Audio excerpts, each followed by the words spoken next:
Hello there folks, my name is Ben and welcome to Shots Fired Airsoft. Sorry it's been a little while since the last video, just been busy at work. I'm working in a fish and chip shop on the Isle of Wight, which is a place based on tourism, and obviously it is very busy during summer, so the videos have slowed down a tad, a bit more than I wanted to, but summer's nearly over. We've got a new gun to review.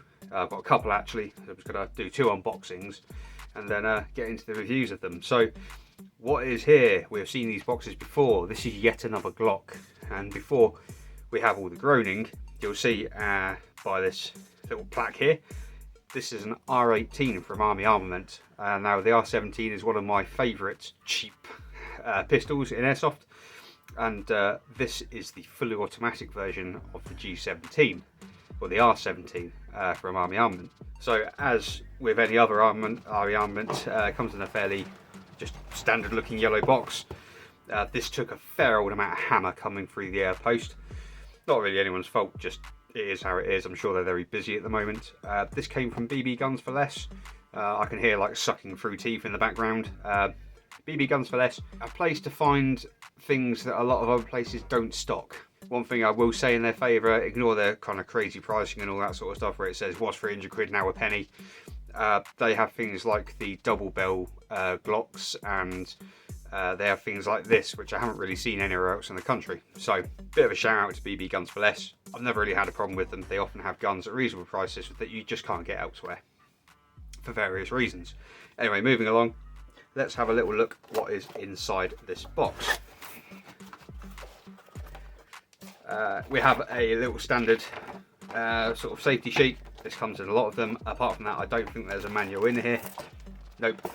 What there is because this mag has been bouncing around and this took such hammering the post, we have the desiccation gel, or whatever they call it, just to kind of explode all over the packaging. Fortunately, I did have a little look through this just to make sure that the gun was okay, and it is. So without further ado, let's have a little look at our mag. Now, as far as I'm aware, this is pretty much a standard sort of G17 style mag, like you would get with a TM or something like that. The Army Armaments tend to be based, or a TM clone, so I don't see any reason why this would be any different. Follower has nice action, it's a full metal mag. You do have plastic feed lips, which most mags do. Some have metal if they tend to be higher end. Hole in the base plate for the fill valve, and the base plate is removable. Nice scale, sort of round indicators on the back.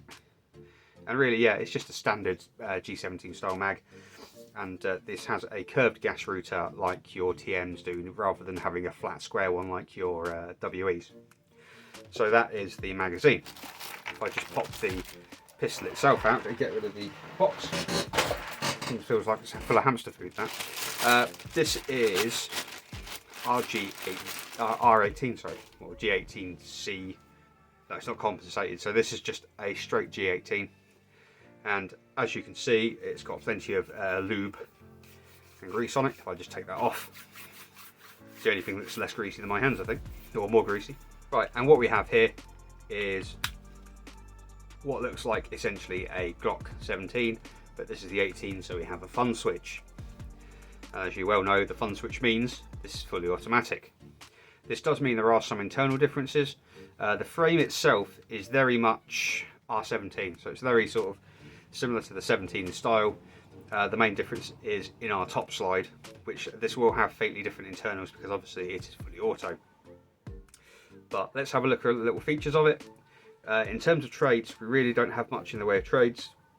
We do have a little bit of marking on the barrel there, which is DMD076, and then we have a little Chinese, I believe, symbol on the top, because this is a Chinese gun. And then we have 9x19 on top of the outer barrel there. We have sort of the white painted sights with a U channel on the back rather than 2 dots like we have on the 17, and that marries up with a dot on the front sight. The barrel is threaded, which is nice, so no requirements to put a threaded barrel in this to get a tracer or something on the front like you would, say, a Tokyo Mirai. We have a standard mag release, fairly standard Glock trigger with the trigger safety, so you cannot pull the trigger unless you put your finger on the trigger. We don't have a flared mag well, bag straps are not interchangeable. Really, it's a G. To get the slide off, exactly the same as a 17. Pulled that down, rack pistol back, push forward. If we have a look at the frame here, we do actually have a little bit of a difference in the frame from the 17. I'm not an expert on the hammer assemblies of 17s and 18s. This is the first 18 I've actually had my hands on personally. I'm not overly au fait with how they work or operate. However, this is, it seems quite nicely made. We've got little machining marks on this, the hammer bearing. We have metal internals. This is obviously a plastic frame, and the slide itself on this at least is actually metal, whereas on the 17 it is plastic. Whether they do a plastic slide in the 18 or not, I don't know, because obviously this is going to take a fair amount of hammer when it is smashing backwards and forwards during full auto, which we will try in a minute, and we'll see how fast it fires. We do have a little serial number onto the slide, or model number under the slide at the bottom, and again this is our switch to go from full auto to semi-auto. The frame does have the standard Glock safety under the frame, but other than that, it's essentially your trigger safety that's going to stop this from firing.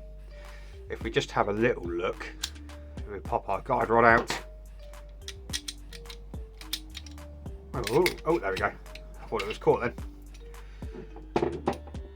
The hop assembly looks very 17-ish. I don't think there's much in the way of difference, because I don't really see why there would be. I'll just go spin that and see if I can see the... Oh yeah, there's an appreciable difference with the hop engaged on the hop rubber. So that is good. Hopefully it means we actually have some decent top up action happening. Barrel looks very polished inside. I know that probably doesn't mean much, but I can't see too many imperfections or any corrosion in there. All in all, not a bad looking little assembly, and we do have a metal outer barrel to go with our metal slide. Nozzle and nozzle spring, typical with these. It is a bit gammy in terms of return. The spring feels a little bit weak. However, it does seem to move smoothly, so I think you can get away with just putting a slightly heavier duty spring in there. We'll have to see if that affects feeding on the full auto. But aside from that, it's very Glocky, or very sort of G-series Glock. So the other thing is we've got this nice, same as like a real Steer 18, where you've got this big vent in the top of the slide to assist with heat dissipation from the barrel, because obviously under full auto fire this would get normally very hot. So that's something you see on the 18 but not on the 17. So all that said, let's go pop this back together, and then we're going to weigh it, and then we're going to throw some gas in it and have a look at our firing performance and see how it goes. Recoil spring's nice and strong. Okay, so you're back with me now. I've got my little scales out, and we're just going to have a little look. Let's let them zero. There we are. How heavy our 18 is when it goes across the scales. Now, I know that the 17 is sort of mid 600s with the mag in, because that is mainly a plastic build. So let's see how heavy our 18 is. Yeah, it's just about 100 grams heavier. It feels a bit heavier in the hand with the metal slide, metal outer barrel, and well, yeah, obviously the build is different to the 17. So about 100 grams heavier. Without the magazine in, you are looking at 472, whereas our normal Glock is more like high 300s, or a non-automatic Glock. So it feels nice in the hand, feels well built. It's got a nice weight to it. The trigger is very Glock, but actually quite smooth. Got a very nice break, well-defined break as well. So you can feel that come all the way back, and then you know when you're about to pop it. Lovely. So I'm going to grab some gas, and then we're going to get to the meat and two potatoes, which is a few rounds of semi, and then we're going to put it on full auto and see how it fires. Here we are. I've got me some WE2X green gas. See how she takes a quick fill. There is a little bit of gas in the mag, so very nice indeed. So that's a silent fill mag.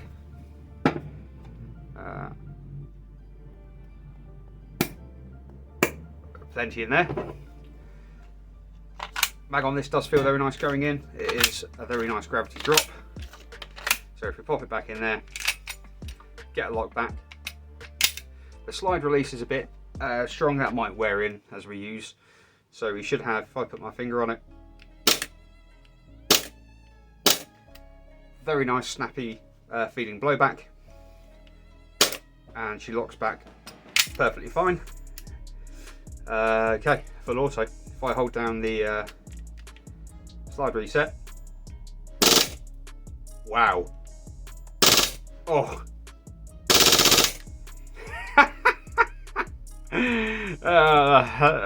That's never going to get old. I've got this primarily to go into my little carbine kit.